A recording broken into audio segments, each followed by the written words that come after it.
कि लोग रह सकें और भूखे नहीं रहें। इसी के लिए तो ये कर दिया गया कि आपदा प्रबंधन का जो हम लोगों का पहले से 2007 से जो काम हम लोगों ने किया है, उसी के मुताबिक आपदा राहत केंद्र हम लोग चलाएं। उसको आपदा राहत केंद्र मान करके कर रहे हैं, और इसलिए इनको इसके लिए अलग से फंड भी उपलब्ध करा दिया गया है। 100 करोड़ रुपया सीएम रिलीफ फंड से। जो भी ज़रूरत होगा उसके आगे हम लोग और करेंगे। ये थोड़ी है कि वही लिमिटेशन दे दिया गया है, जैसा भी काम करेंगे उसके लिए जो भी आवश्यकता होगी और प्रबंध किया जाएगा। तो ये तो बात हुई। दूसरी बात ये है कि जो हम लोगों के बिहार में जो एक ऑलरेडी सबको मालूम है कि मुख्यमंत्री क्षेत्र विकास योजना, केंद्र में तो एमपी लैड कहलाता है, लेकिन बिहार में मुख्यमंत्री क्षेत्र विकास योजना है, और जिसके अंतर्गत सारे एमएलए और एमएलसी को अपने क्षेत्र और अपने निर्धारित एरिया में एक वर्ष में 3 करोड़ रुपए तक का वो रिकमेंडेशन कर सकते हैं, और उस पर काम होता है। इसमें जो आपका छोटी छोटी योजनाएं होती हैं, और ये काम योजना एवं विकास विभाग के माध्यम से किया जाता है। तो क्षेत्र विकास योजना जो है उसमें हर एमएलए और हर एमएलसी को लगभग 3 करोड़ रुपए का, अब बढ़ा करके 3 करोड़ रुपए तक पहुंचाया गया। तो एक कुछ करना चाहिए कि उसके अंतर्गत भी उसका हम लोगों को एक हिस्सा, ये है रिलीफ फंड है, सीएम रिलीफ फंड, वो दिया गया है हर एमएलए और एमएलसी को 3-3 करोड़ रुपए का। और उसके अलावे भी कुछ चीज़ें हैं जो डायरेक्टली योजना विकास विभाग भी, कहीं कोई ज़रूरत होता अति आवश्यक, जो संबद्ध विभाग के द्वारा तुरंत नहीं हो सकता है, कोई खास परिस्थिति में, खास करके आपदा जैसी स्थिति में, तो वो भी किया जाता है। लेकिन हर एमएलए और एमएलसी को रिकमेंड करने का 1 साल के अंदर 3 करोड़ रुपए तक का है। तो और जो कोरोना वायरस के चलते जो स्थिति हुई है कि हम लोगों को बहुत सारा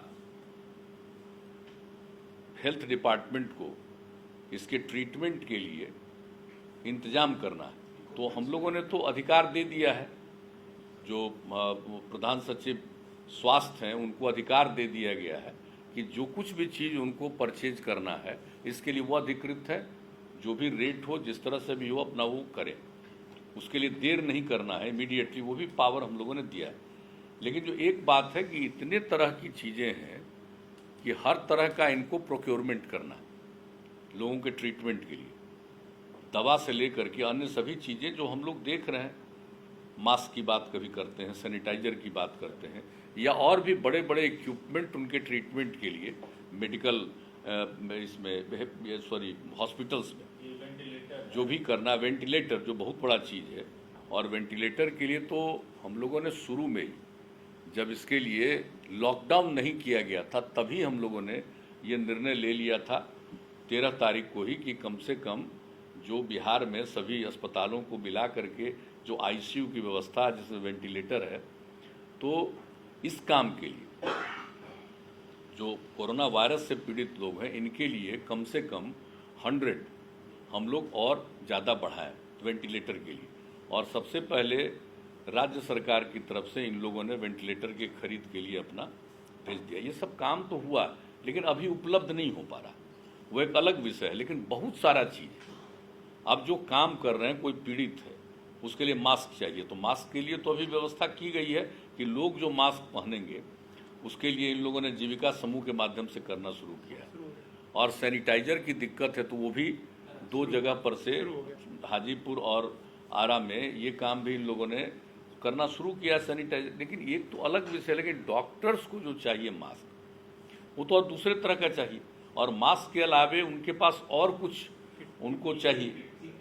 हाँ, तो वो सब चीज़ को, हाँ, हर तरह, कई तरह का उनको इस मामले में चाहिए सुविधा।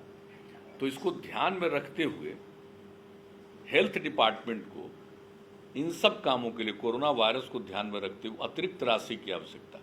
तो राज्य सरकार अपने संसाधनों से, बजट से जो देती है वो तो देती ही रहती है। हेल्थ डिपार्टमेंट का जो अपना इनका बजट, इनको अधिकार है अभी सबसे ज़्यादा प्रायोरिटी है कोरोना वायरस से निपटने का, वो तो इनको अधिकार है। लेकिन मेरी समझ में एक काम और हो जाना चाहिए, जो मुख्यमंत्री क्षेत्र विकास योजना और उसके अंतर्गत जो हर एमएलए और एमएलसी को 3 करोड़ रुपए तक का 1 वर्ष का अधिकार दिया गया है।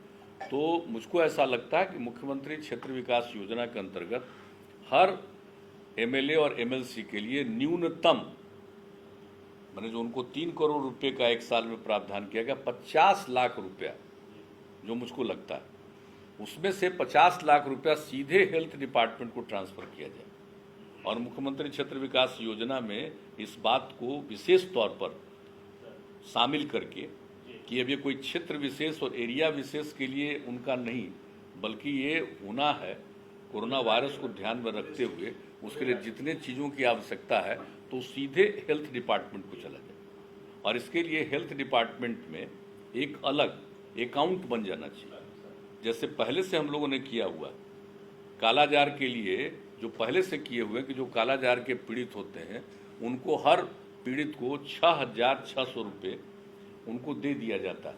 वो जैसे उनको दवा मिलती है उनको लाया जाता है सरकार की तरफ से, उनको घर पहुंचाया जाता है और उनको 6,600 रुपये दे दिया जाता है, ताकि 2 महीने तक उनको किसी तरह का प्रॉब्लम नहीं हो, वो आराम करें। जो गरीब गुरबा तबके के लोग होते हैं, ये हम लोगों ने कई साल पहले किया, तो उसके लिए एक अलग फंड दे दिया गया सीएम रिलीफ फंड से, और वो स्वास्थ्य विभाग में उसके लिए अलग इन लोगों ने अकाउंट रखा। तो उसी तरह से इस काम के लिए कोरोना अकाउंट है, जो भी नाम इसका आप नामकरण कर लीजिए, कोरोना ट्रीटमेंट अकाउंट जो भी नाम रखिए, तो उसको लेकर के एक अलग फंड क्रिएट कर दीजिए और यहाँ से इमीडिएट इनको ट्रांसफ़र होगा। इसलिए इनको कोई भी ज़रूरत है संसाधन की तो इनके पास रहेगा।